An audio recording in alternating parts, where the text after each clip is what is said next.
Hello les amis, je vous retrouve pour une nouvelle vidéo sur la Coupe du Monde. Ça va être une des dernières vidéos sur cette fameuse Coupe du Monde 2022 au Qatar. Et donc je vais vous parler du match de ce samedi 17 décembre à 16h, qui est le match pour la 3e place entre la Croatie et le Maroc. Donc ce sont les deux équipes qui ont perdu en demi-finale, qui s'affrontent. Et donc je vais vous donner plein d'informations, de statistiques, essayer de revenir sur les résultats passés, et puis essayer de voir si on peut définir une tendance pour ce match, en tenant compte bien sûr des événements de cette Coupe du Monde, parce que c'est quand même important. Donc les amis, ça va être un match super intéressant. Donc déjà, si on peut commencer déjà la première chose à regarder le parcours de ces deux équipes. Et alors là, le parcours qui est qui est vraiment assez incroyable, c'est que la Croatie et le Maroc se sont déjà affrontés dans le groupe F. Le premier match de leur Coupe du Monde était l'un contre l'autre et il y avait eu 0-0. Donc là, c'est vraiment très intéressant, les amis. J'irais même plutôt dire, j'irais beaucoup plus loin. Je vais remonter donc avec les résultats des matchs que j'ai. Donc on va remonter carrément, tout simplement, les amis, jusqu'au premier match de cette... Alors, hop, USA, Arabie Saoudite, Danemark, Mexique, Pologne, France, Australie, Maroc, Croatie. On va remonter donc tout simplement, mercredi 23 novembre. Et ce fameux premier match de ces deux équipes dans cette Coupe du Monde où il y a eu 0-0. Alors, qu'est-ce qui s'est passé dans ce match-là?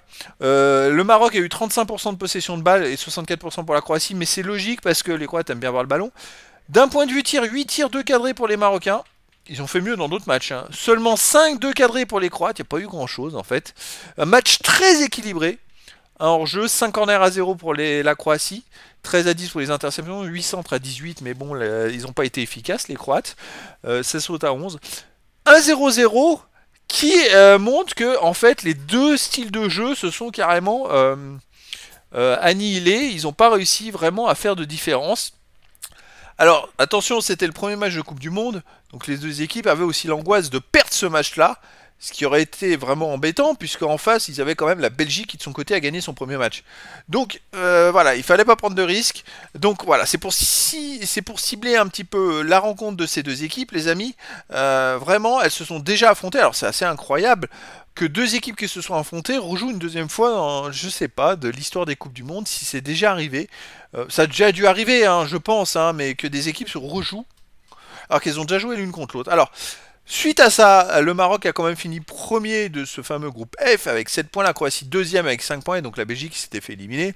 Ensuite, la Croatie, en huitième de finale, a battu le Japon au tir au but, un partout, et après prolongation, ils ont gagné au tir au but. Ils ont un super gardien pour là-dessus, pour les tirs au but. Ensuite, contre le Brésil, rebelote, un partout, ils ont réussi à égaliser à la 117e minute parce qu'il y avait 0-0 après le temps réglementaire, ils sont allés en prolongation, 117e ils égalisent et ils gagnent 4 tirs au but à 2. Bon, contre l'Argentine en demi-finale, c'est vrai que au sortir de 2 qualifications de suite, en allant au tir au but, c'est vrai qu'ils ont fini un peu épuisés et fatigués, ce qui est logique. En plus, les matchs, c'est même plus 120 minutes maintenant, puisque les arrêts de jeu peuvent durer 10 minutes par mi-temps. Donc c'est quasiment 140 à 150 minutes de temps de jeu, ce qui rallonge à la fatigue et qui fait qu'en demi-finale contre l'Argentine, ils ont perdu 3-0 et il n'y a pas vraiment eu de match. Le Maroc, de son côté, après, donc est sorti de la poule, affrontait l'Espagne. Et pareil, ils sont allés en prolongation, en huitième de finale, ils sont allés en prolongation 0-0 après 120 minutes, ils ont gagné 3 tirs au but à 0. Le gardien a été formidable, il a arrêté tous les tirs au but espagnols. Ensuite, ils ont affronté le Portugal en quart de finale, ils ont gagné 1-0, bon, en temps réglementaire. Le Portugal n'a pas réussi à faire quoi que ce soit, et en demi-finale, un peu comme les Croates, ils ont été un peu émoussés, même s'ils ont fait un super match, vraiment. Et puis voilà, la roue a tourné, la France a eu un peu plus de chance, a ouvert le score surtout très rapidement. Et donc le Maroc a perdu 2 buts à 0. Je dirais que dans cette confrontation, il y a quelque chose qui ressort vraiment. C'est que le premier match, les deux équipes avaient peur de perdre. Là, il y a une équipe, il n'y aura plus la peur de perdre. Par contre, il y a une équipe qui va tout faire pour gagner. Ça sera le Maroc. Ils vont avoir. Alors, est-ce qu'ils ont quand même pas mal de blessés, les Marocains, hein. Est-ce qu'ils, en plus, moi je sais parce que l'entraîneur en a parlé, il va faire tourner parce que tous méritent de jouer au moins dans cette Coupe du Monde. Donc il y a des joueurs qui pour l'instant n'ont pas encore joué et qui vont jouer contre les Croates. Et ces joueurs-là, ils sont très frais. en fait. Donc ils vont avoir le mordant, ils vont avoir la niaque. Je pense qu'il va y avoir la grinta, alors que les Croates, dernière Coupe du Monde, ils ont fini deuxième. Encore une fois, ils se retrouvent en demi-finale, 2 Coupes du Monde de suite, ils font 2 très belles Coupes du Monde. C'est exceptionnel, même pour eux aussi, se retrouver dans 2 Coupes du Monde de suite, au moins en demi-finale. Pour moi, les Croates, ils ont des joueurs exceptionnels, qui sont un peu vieillissants pour certains. Je pense qu'ils sont fatigués. Je pense que dans ce match-là, le Maroc devrait être supérieur, parce que le Maroc, c'est la Coupe du Monde de leur vie. La première fois qu'une équipe africaine se retrouve en demi-finale, ils vont tout donner. Les Croates, ils ont déjà été finalistes il y a 4 ans. Est-ce qu'ils auront la même hargne et envie de tout donner quand on a perdu en demi-finale? Déjà, il faut s'en remettre. Je sais que les Marocains, ils étaient vraiment affectés par la défaite contre la France. Donc, il faut s'en remettre. Mais je pense sincèrement que la Croatie, euh, même si elle joue bien, manque d'un petit truc. Il y a un petit truc en plus que les Marocains devraient avoir, et c'est ce qui pourrait faire la différence dans ce match-là. Les statistiques des 3 matchs à élimination directe, les amis. Croatie, 58. Alors contre l'Argentine, c'est inversé les stats, parce que je me suis trompé de ligne tout simplement. Mais la ligne blanche, c'est bien les stats de la Croatie, et la ligne rouge, celle de l'Argentine, et pas le contraire. Voilà. Donc c'est vrai que dans tous les matchs, ils ont eu 58% de possession de balle contre le Japon, 50% contre le Brésil, 60% contre l'Argentine. Mais ils ont eu plus la possession de balle. Après, est-ce qu'ils en ont fait quelque chose? 17 tirs à 4. Bon, pareil que les adversaires à peu près contre le Brésil, 9-1, ils n'ont pas pu tirer. Beaucoup. Une fois cadré, ils ont marqué. Le Brésil a fait 21 tirs, 11 cadrés. Voilà, le Brésil a été vraiment très très bon contre eux, mais ils ont perdu. Je regarde toutes les statistiques, les corners, ils sont dominés au corner à chaque match. Interception. Alors qu'en plus, ils ont la possession de balle. Il n'y a que contre l'Argentine où ils ont eu plus de corners. Bon, les interceptions, c'est à peu près pareil. Les centres, il y a beaucoup de centres. Sauf, même contre l'Argentine, ils ont fait beaucoup de centres. Eux, ils centrent beaucoup. C'est une équipe qui centre beaucoup, les Croates. Et les Marocains, c'est une équipe qui a des adversaires qui centrent beaucoup et qui n'est pas forcément gênée. Vous voyez, contre l'Espagne a fait 26 centres, ils n'ont pas marqué. 35 centres pour le Portugal, ils ont pas marqué. Et avec la France, mais bon, contre la France, c'était différent parce que comme la France a marqué dès la 5e minute, le Maroc a été obligé de faire le jeu et ils l'ont fait plutôt bien parce que c'était vraiment un match sympa. Ils ont très très bien construit, il y a eu des très belles actions. Donc on peut voir que les tendances, c'est la Croatie qui aime avoir le ballon, un peu comme dans leur confrontation. Le Maroc qui aime légèrement se laisser dominer. Mais le Maroc, voilà, contre le style de jeu croate. Alors en poule, les deux cherchaient à ne pas perdre. Là où il va falloir les gagner, c'est là qu'on va voir que de toute façon le Maroc n'a plus rien à perdre, qu'ils finissent 4e ou 3e. Bon, bah ils préféraient finir 3e, 4e, bah, c'est pas grave. Et leur Coupe du Monde, elle est gagnée. Mais je pense qu'ils auront un petit plus pour aller chercher la victoire. Allez, on regarde les résultats depuis 2 ans. Bah, c'est vrai que la Croatie, c'est quand même 4 défaites, alors que le Maroc, c'est 2 défaites en plus de matchs.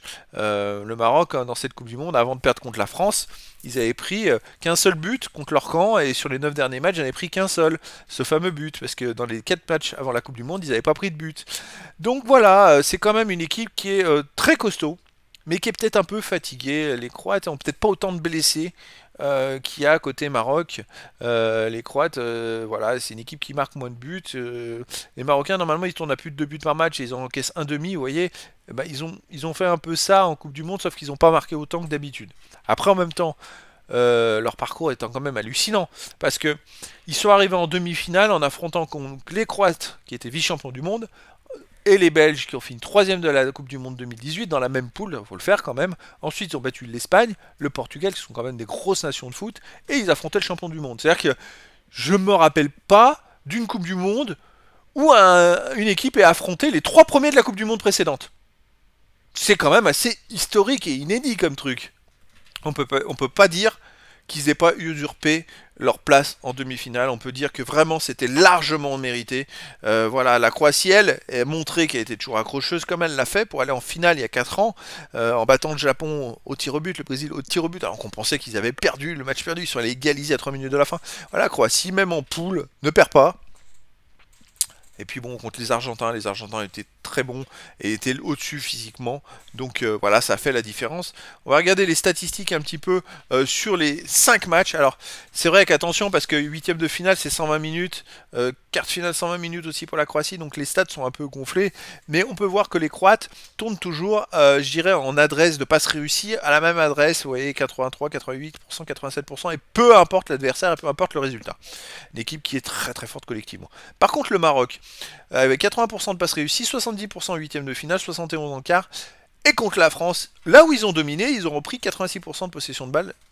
Étonnamment, ils ont été bien meilleurs contre les Français que dans les deux autres matchs où ils étaient moins précis en termes de passes. Pour les tirs, là, la Croatie, c'est pas terrible parce que 17 tirs cadrés, c'est 23%, alors qu'on rendait compte en poule, il tournait à 55% de tirs cadrés. Là, c'est 4 sur 17 en huitième, 1 sur 9 en quart, c'est catastrophique, et 2 sur 12 en demi-finale. Plus ça avance, moins il cadre de tirs. Et en même temps, c'est logique, parce que dans une compétition avec autant de matchs, quand on est fatigué, on fait beaucoup d'efforts en défense. Je dis pas qu'ils n'arrivent pas à ne plus faire les efforts. Mais quand on est fatigué, on manque de précision, il manque le petit truc. Et d'ailleurs, ça se ressent. Même s'ils continuent de faire les efforts défensifs, offensivement, ils ont moins de percussion et moins d'adresse devant le but et ils tirent moins cadré. Voilà, ça se ressent dans les statistiques. Le Maroc, lui, 33% de tirs cadrés en poule, 33% en huitième, 33% en quart et 23% en demi contre les Français. C'est à peu près dans les mêmes zones en demi, mais ils sont un peu plus mieux. On va dire un peu mieux.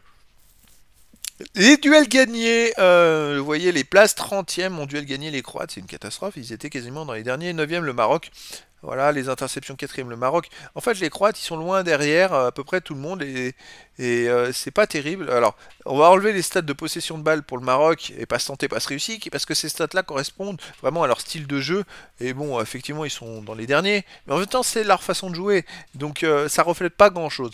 Par contre dans beaucoup d'autres stats, vous voyez, en termes de nombre de tirs cadrés, les Croates étaient deuxième, et Marocains huitième, 25e pardon. Et finalement, plus la compétition avance, et même plus la Croatie a du mal à avoir des stats qu'elle avait en poule, parce que les adversaires sont plus forts, hein, mais aussi avec la fatigue, c'est plus compliqué. Donc là, on a quand même une tendance qui est que le Maroc gère mieux, on va dire, la multitude de matchs dans cette compétition que la Croatie, qui a plus de mal à récupérer. Donc, moi, je verrais bien, les amis, une victoire du Maroc dans ce match pour la troisième place. Ça serait vraiment magnifique pour eux de terminer comme ça et de terminer sur cette troisième place. Ça serait exceptionnel. Ils seraient sur le podium de la Coupe du Monde. Il y avait quand même 32 équipes au départ. Ça serait vraiment génial pour le football en général. Et les Croates, ils n'ont pas démérité, mais ils sont vice-champions du monde, les Croates, et voilà, après que le meilleur gagne. En tout cas, voilà, les amis, n'hésitez pas à mettre en commentaire dans cette vidéo ce que vous pensez de ce match, le score que vous voyez, et puis les scénarios que vous voyez. Si vous avez des infos, n'hésitez pas, ça peut être sympa d'en discuter.